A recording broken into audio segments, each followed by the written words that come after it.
Indianisms we Indians could do without when speaking or writing English. At 125 million people, India has way more English speakers than the United Kingdom, the original home of English, and is only second in the world after the United States, which has the most English speakers in the world at 283 million. The English language has been around in our country for a couple of centuries, and despite being a language imposed upon us by a colonial power, it has more or less served us well. Access to and knowledge of English has provided access to the best of Western education to Indians, allowing us to rise across sectors and industries on a global scale. As we often recall with pride, many of the leading global CEOs across industries are Indians.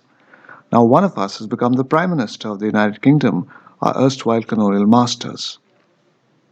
Some of the very best writers in English have been Indian, many of them being Booker Prize winners. There is no doubt about the fact that very large numbers of people are extremely good at it. It helps that substantial numbers of Indians go to schools where the medium of instruction is English. No wonder the English language standards are extraordinarily high for a nation that is primarily and overwhelmingly non English speaking. While undoubtedly many Indians speak and write English as well as the natives, almost all of us incorporate what are known as Indianisms into the way we use the language.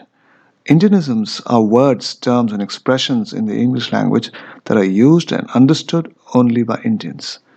Most of us are not aware that these are Indianisms and use them unconsciously without realizing that by doing so we are speaking or writing incorrect English that may be totally unintelligible to native speakers of the language. Here is what we have to watch out for. Prepone.